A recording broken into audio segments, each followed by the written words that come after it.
सावन मास सोमवार व्रत कथा के अनुसार रामपुर नगर में एक व्यापारी रहता था। दूर दूर तक उसका व्यापार फैला हुआ था। नगर में उस व्यापारी का सभी लोग बहुत मान सम्मान किया करते थे।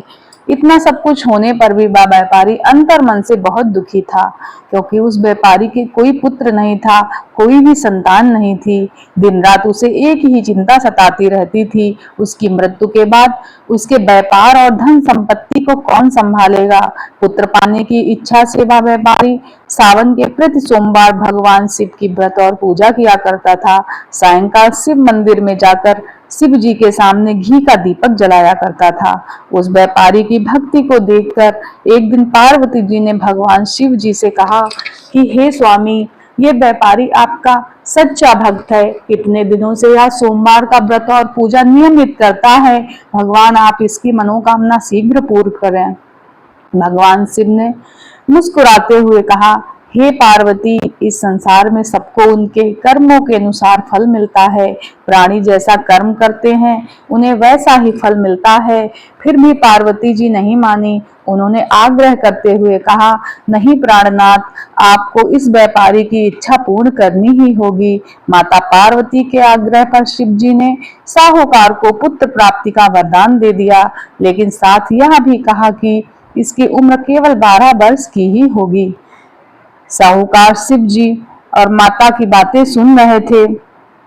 ना तो उन्हें इस बात की प्रसन्नता हुई और ना ही दुख हुआ। कुछ समय बाद उसके पुत्र की प्राप्ति हुई। जब बालक 11 वर्ष का हो गया तो उसको पढ़ने के लिए काशी भेजा गया।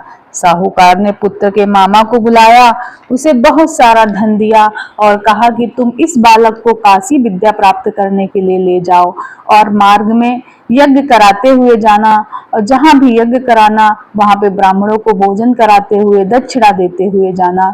दोनों मामा भांजे इसी प्रकार यज्ञ कराते हुए और दान दक्षिणा देते हुए काशी की तरफ चल पड़े। रास्ते में एक नगर पड़ा। नगर के राजा की कन्या का विवाह था, लेकिन जिस राजकुमार के साथ उसका विवाह हो रहा था वह एक आंख से काना था, जिसकी जानकारी लड़की और उसके घर वालों को नहीं थी। राजकुमार के पिता ने अपने पुत्र को काना होने की बात छिपाने के लिए एक चाल सोची। साहूकार के पुत्र को देखकर उसने सोचा कि क्यों न इस लड़के को ही दूल्हा बनाकर राजकुमारी से विवाह करा दिया जाए। विवाह के बाद इसको धन देकर विदा कर दूंगा और राजकुमारी को अपने नगर ले जाऊंगा।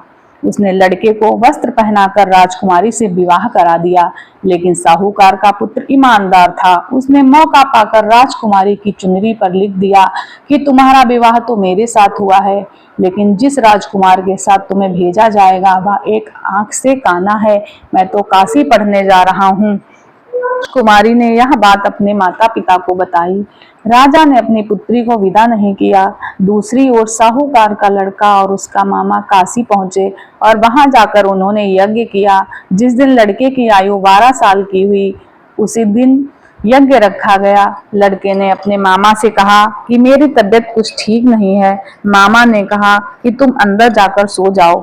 शिव जी के वरदान के अनुसार कुछ ही समय में उसके प्राण निकल गए। मृत भांजे को देखकर मामा विलाप करना शुरू कर दिया।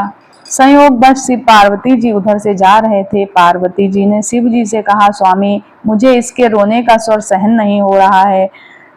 आप इस व्यक्ति के कष्टों को अवश्य दूर करें।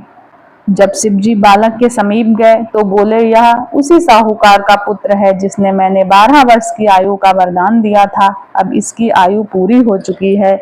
लेकिन मातृ भाव से विभोर माता पार्वती जी ने कहा, हे महादेव, इस बालक को और आयु देने की कृपा करें, अन्यथा इसके वियोग में इसके माता पिता तड़प तड़प कर मर जाएंगे। माता के आग्रह पर भगवान शिव ने लड़के को जीवित कर दिया। शिक्षा समाप्त करके लड़का अपने मामा के साथ नगर की ओर चल दिया। दोनों चलते हुए नगर पहुंचकर गए। वहां उनका विवाह हुआ था। उसी स्थान पर पहुंचे। उस नगर में भी उन्होंने यज्ञ का आयोजन किया। उस लड़के के ससुर ने उससे पहचान लिया और महल में ले जाकर उसकी खातिरदारी की और अपनी पुत्री को विदा किया। इधर साहूकार और उसकी पत्नी भूखे प्यासे रहकर अपने बेटे के आने की प्रतीक्षा कर रहे थे। दोनों ने प्रण लिया था कि यदि उन्हें अपने बेटे की मृत्यु का समाचार मिला तो वह अपने प्राण त्याग देंगे, परंतु अपने बेटे के जीवित होने का समाचार सुनकर वह बेहद प्रसन्न हुए। उसी रात भगवान शिव ने व्यापारी के सपने में आकर कहा, मैं तेरे सोमवार के व्रत और व्रत कथा सुनने से बहुत प्रसन्न हुआ हूँ और ये उसी के वरदान से मैंने तुम्हारे पुत्र को लंबी आयु का वरदान दे दिया है। इस प्रकार जो सावन माह में सोमवार का व्रत व कथा सुनता है और व्रत रखता है, उनकी सभी दुख दूर होते हैं, सभी मनोकामनाएं पूर्ण होती हैं और भगवान शिव की उन पर सदा कृपा बनी रहती है। बोलो हर हर महादेव, जय शिव शंभू। कहानी अच्छी लगे तो प्लीज लाइक, शेयर और चैनल को सब्सक्राइब कर लें। जय भोलेनाथ।